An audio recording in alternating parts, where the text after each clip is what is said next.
Hey, welcome back.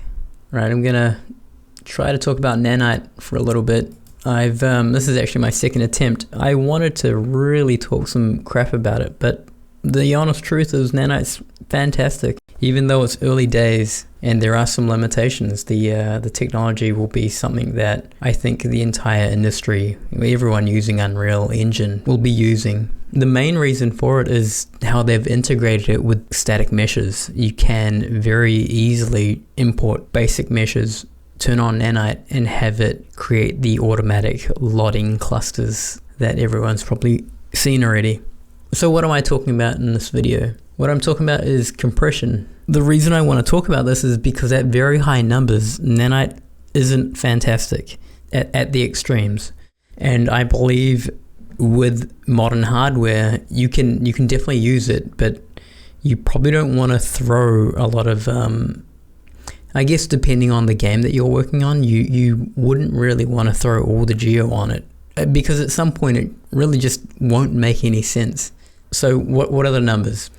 I happen to put this together just to visualize the way they talk about it. According to the engineers, the geo compression for Nanite meshes is down to 1 million polygons to roughly 13.8 megabytes, which is pretty low. I don't think they'll get it much lower than that because of the virtue of how polygons and points and vertices are represented as data.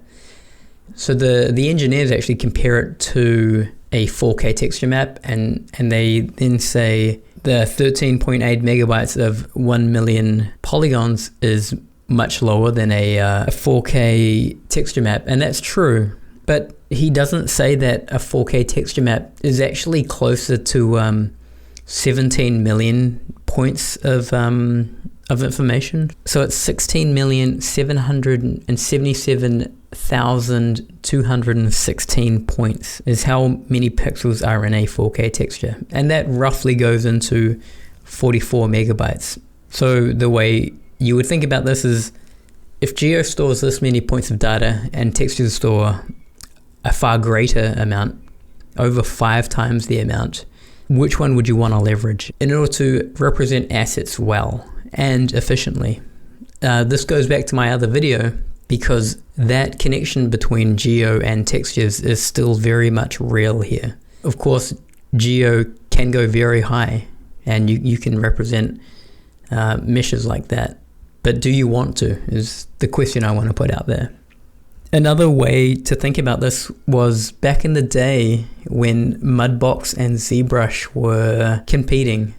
It's very clear to see who came out on top now in 2022. But when Mudbox and ZBrush were being talked about together, and people were considering, Mudbox over ZBrush or the other way around, there were certain things that were nice about each of the tools. One thing that was of interest to me was how both applications saved files. So if you had a look at a Mudbox save file of a sculpted mesh, it was in the gigs. The way this would work was, you would just sculpt a mesh, save it out, and that was a very large file. So I would take a very similar mesh, the same mesh, I would export it out as an OBJ and take it into ZBrush, reconstruct the subdivisions and compare the two file sizes. And what you would have is this huge discrepancy. It would be comparing a 100 megabyte file size to something that's 1 or 2 gigabytes, and then you're just left wondering, like, how the hell is one? They both represent the same amount of data, the same objects, but you just have this large difference in file size, which led me to believe that the way ZBrush would store the file is that the base mesh was as if it was a low poly mesh, and then each subdivision on top of it was actually a height map displacement. And so this way you could actually get around storing vertices in points of space like Mudbox was doing. And so you actually have these points relative to the subdivision below it, if that makes sense. This is my suspicion, ZBrush has never really confirmed it, but that's just what I've thought.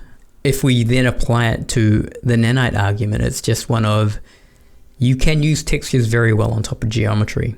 I don't believe you need to feed very dense meshes like Nanite can handle just for the sake of doing that. You could do it the same way and, you know, come away with a 5 times difference representing it just with some textures on top of geo. I hope that makes sense. And the other thing about Nanite is the limitations of it.